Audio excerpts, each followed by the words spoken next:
Bonjour. Dans le cadre de ma thèse qui porte sur le concept de vertu dans la littérature française du XXe siècle, j'essaie d'établir des ouvrages relevant dans le sens de l'illustration de l'idée que le sujet de vertu est toujours d'actualité pour les auteurs du XXe siècle. Tout en cherchant de nouvelles pistes permettant d'aborder cette thématique, on est arrivé à l'analyse casuelle de la nouvelle écrite par Hervé Bazin et intitulée Acte de probité. Dans cette brève étude, on va essayer de mettre en question la pertinence de la vertu telle qu'elle apparaît chez Bazin en rapport avec les préceptes de la morale classique. Le paysage littéraire français de la deuxième moitié du XXe siècle est sans doute polymorphe et polyphonique. Écho de la guerre, nouvelles aspirations sociales, réalisme familial et nouveaux romans, thèses philosophiques postmodernes et critiques de l'humanisme sont seulement quelques-unes des facettes qui ont marqué l'évolution du monde des lettres françaises de cette époque. Hervé Bazin en est une figure reconnue surtout pour ses romans. Vipère au poing, La mort du petit cheval, Cri de la chouette, devenu vite classique, dans lesquels il décrit les mœurs et les valeurs des familles bourgeoises en mettant en scène des personnages authentiques, mémorables et souvent comportant des signes autobiographiques. Cependant, les nouvelles de Bazin sont aussi dignes d'intérêt que sa production romanesque. Exercice littéraire plus compact et assimilable, la nouvelle permet d'exposer des situations et des personnages expressifs d'une façon ponctuelle et dense. Hervé Bazin y excelle dans l'art des portraits psychologiques et des peintures sociales éloquentes en développant des drames humains et en touchant à des vérités fondamentales. Un des sujets auxquels Bazin s'intéresse de façon systématique est la morale et les mœurs humaines. Les personnages baziniens sont d'habitude des personnalités fortes, fermes, luttant contre la manipulation et l'autorité qui leur est imposée par les normes collectives. L'auteur met en question avec une ironie des plus persuasives les fondements moraux de toute une tradition sociale.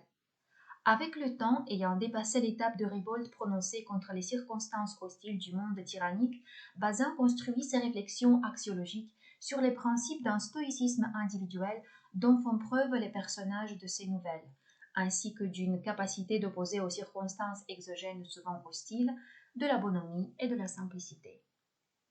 À travers plusieurs de ses écrits, Bazin manifeste sa fidélité à l'idéal de la pureté morale, étant qualifié de moraliste par certains critiques littéraires.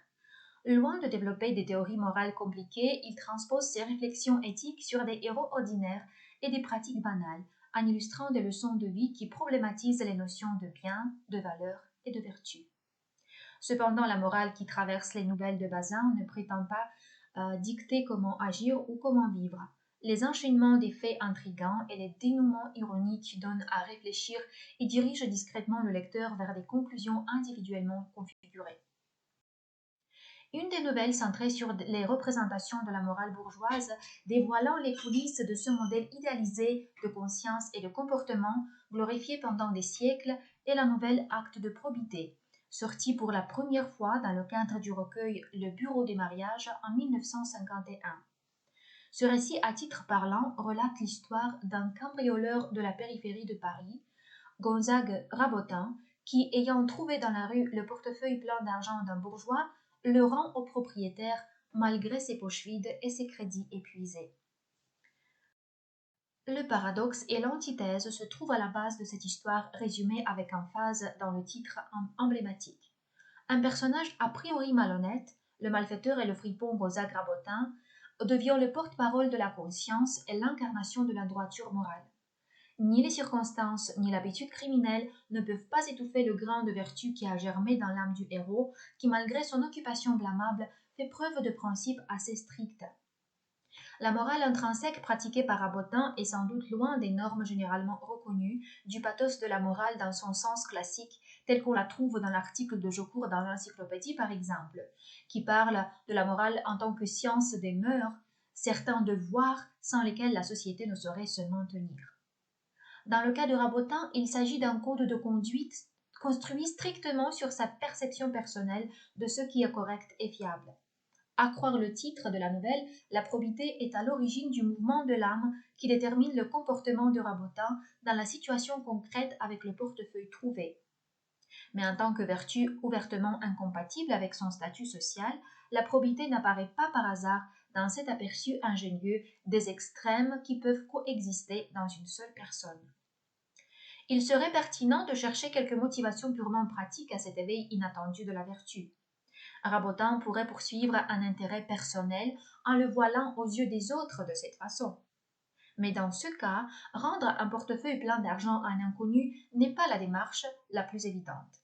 Le personnage principal n'est en général pas un type trivial. Des idées et des actions contradictoires voisinent en lui tout au long du récit. L'auteur même indique au potentiel spirituel caché du protagoniste. L'allusion à ses raffinements obscurs et délicatesses secrètes parle de la perspicacité et de la complexité de cette personne. On s'éloigne de cette façon des clichés et des stéréotypes dans le jugement des individus. La probité, une des vertus fondamentales, ne suffit pas à catégoriser les gens en bons et mauvais. L'âme d'un bandit est aussi susceptible de donner naissance à des impulsions louables et généralement appréciées. Il devient plus difficile d'évaluer les choses et les actions dans une réalité où le cadre éthique de référence change de cette façon. Les canons s'affaiblissent, l'objectivité de la morale augmente, et c'est sans doute un trait de maturité et de modernité. Globalement parlant, on entend par probité une qualité avant tout positive et attribuée franchement dans la catégorie des vertus. Le dictionnaire Le Petit Robert explique la notion de probité comme vertu qui consiste à observer scrupuleusement les règles de la morale sociale et les devoirs imposés par la justice. La définition qu'on trouve dans le dictionnaire Larousse parle de la probité dans la même lignée, mais comme d'une qualité de quelqu'un qui observe parfaitement les règles morales, qui respecte scrupuleusement ses devoirs et les règlements. L'explication disponible sur le site du Centre national des ressources textuelles et lexicales opère avec des termes légèrement différents et délimite deux valeurs sémantiques principales de la probité en tant que qualité morale selon deux plans possibles de manifestation de celle-ci. Quand elle est exercée vis-à-vis d'autrui, la probité doit être considérée comme droiture qui porte à respecter le bien d'autrui, à observer les droits et les devoirs de la justice. Lorsqu'il s'agit d'une qualité exercée vis-à-vis de soi-même, par rapport à quelque chose, il est correct de parler de rigueur, exactitude appliquée à serrer la vérité, la justesse au plus près. Les définitions citées offrent les éléments principaux participant à la formation de la représentation générale du concept de probité dans la conscience collective. La superposition de l'ensemble d'idées coordonnées et d'images cohérentes qui traduit la structure mentale sous-jacente à l'unité linguistique probité nous mène à une structuration schématique du type noyau-périphérie du concept sous étude.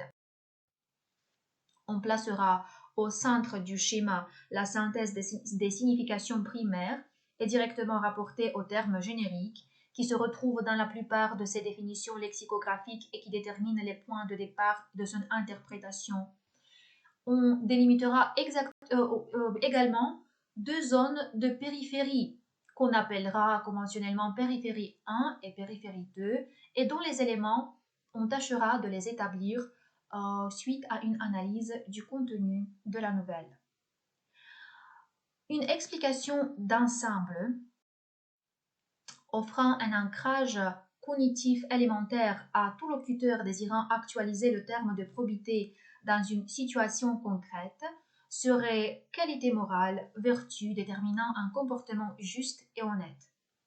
On considérera à un niveau suivant, qu'on appellera conventionnellement périphérie 1, les synonymes plus ou moins fidèles et complets du terme. Ainsi des éléments tels que honnêteté, droiture, intégrité, justesse, moralité, incorruptibilité, rigueur, amour de la vérité entreront dans la composition de la couche intermédiaire dans la structure conceptuelle du terme probité. Enfin, le niveau le plus hétérogène et complexe, c'est la périphérie 2, englobant la totalité des significations et associations contextuelles occasionnelles, plus ou moins systématiques, dont la proximité sémantique contingente avec le noyau nécessite souvent une justification supplémentaire. Pour discerner certains éléments qui puissent compléter le schéma conceptuel dont les contours viennent d'être tracés, on reviendra au cadre contextuel de la nouvelle qui expose le acte de probité du cambrioleur Gonzague Rabotin. En réfléchissant aux façons d'agir possibles, Rabotin est loin de se reporter aux conventions impeccables de l'honnêteté. Il en parle comme d'un luxe qui lui était inabordable en tant que pauvre fripon. En suivant sa logique, il est plus facile à un homme aisé d'être honnête.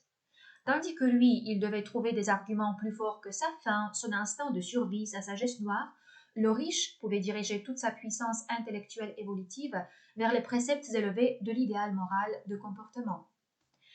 Le statut social est donc susceptible de jouer un rôle à ne pas négliger dans la configuration situationnelle des représentations de la vertu de probité. Cependant, notre héros n'est pas un homme sans scrupules. En estimant les circonstances devant lesquelles il se trouve, et aussi celles qui déterminent les conditions de vie de son antipode William de Kerfaway, le lascar entretenu par sa femme qu'il trompait avec une autre, Rabotin se réfère souvent à des principes bien précis qui constituent son code, un répertoire de règles qui façonne sa propre version de bon sens et de sagesse. Ainsi, selon cette nomenclature originale, un homme doit choisir l'aventure ou le travail. Jouir sans risque et sans peine, telle est la seule, l'indiscutable immoralité. La virilité dans la conception de l'aventurier Rabotin est d'un modèle chevaleresque en quelque sorte. L'homme est nécessairement soumis à l'effort et à la fatigue du travail, ou bien, et cela en tant qu'alternative équivalente, à la tension du hasard, du risque et donc du péril. C'est principalement cette rigueur morale qui n'a pas permis à Rabotin de se laisser le portefeuille. C'était du trouver et pas du gagner, et son amour-propre n'acceptait pas de pareils compromis. Un vrai homme, il se méfiait de la facilité. On trouve donc à l'origine de l'acte de probité un code d'honneur dévié des lois éthiques habituelles qui cernent les contours de la dignité personnelle de Rabotin, qui avait tout le droit de s'en approprier une, malgré toutes les incongruences que comportait son image aux yeux des autres. À propos de la réputation, c'est également un point à considérer dans la circonscription des paramètres de la vertu qui pousse Rabotin à commettre son acte distingué. Il y avait un désir intérieur dans cet homme depuis toujours méprisé de se montrer meilleur que le présentait le stigmate de ses fautes et méfaits.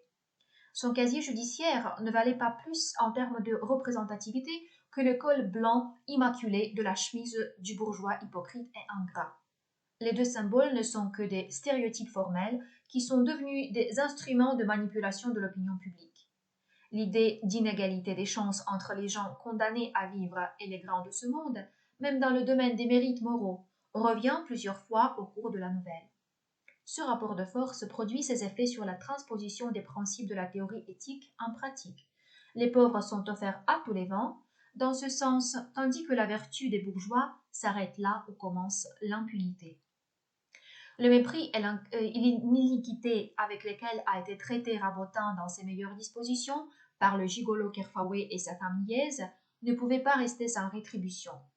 Alors que Rabotin n'a reçu la moindre reconnaissance des bourgeois autant pour son acte vertueux, son code éthique lui dicte de restaurer la justice en se servant des moyens que lui offre son métier. Ayant dérobé les biens de ses offenseurs lorsqu'ils sont allés au théâtre le soir même de leur rencontre, la probité de Gonzague Rabotin s'est rétribuée elle-même. Enfin, les choses sont rentrées à leur place, les clichés se sont légitimés et les saines valeurs sociales se sont rétablies. Cet ordre fin et faux des choses semble être le plus correct possible et arranger tout le monde. Ainsi, un acte d'abus et d'illégalité restaure la justice, tandis que l'acte de probité s'avère ironiquement inutile et inapprécié. C'est avec une délicatesse et une élégance remarquables que l'auteur met en question les fondements ancestraux de la morale, en enrichissant le paradigme conceptuel de la vertu en général et de la probité en particulier. On arrive donc à compléter le schéma submentionné en obtenant un stratum de périphérie 2 particulièrement varié et intéressant. Suite à cette analyse casuelle de l'approche particulière de Hervé Bazin du sujet de la pluralité des interprétations de la morale, de la vertu, on constate que ce domaine est loin d'être étranger à la littérature du XXe siècle, contrairement à certains doutes préalables dans ce sens. La nouvelle réalité et de nouvelles visions apportent inévitablement des corrections au discours moral et aux sphères qui l'affectent. La vertu, telle qu'elle est abordée par Bazin, est sans doute différente de celle qu'on retrouve chez La Rochefoucauld, chez Pascal ou chez Madame de Genlis. Elle est moins univoque et rigide, elle est plus flexible et individuelle. Enfin, elle admet un traitement impartial et même ironique selon le cas. Toutes ces caractéristiques marquent certaines directions de l'évolution diachronique de la représentation du concept et permettent de reconstituer les coordonnées essentielles. C'est tout ce que j'ai voulu présenter dans le cadre de cette courte communication. Je vous remercie pour votre attention.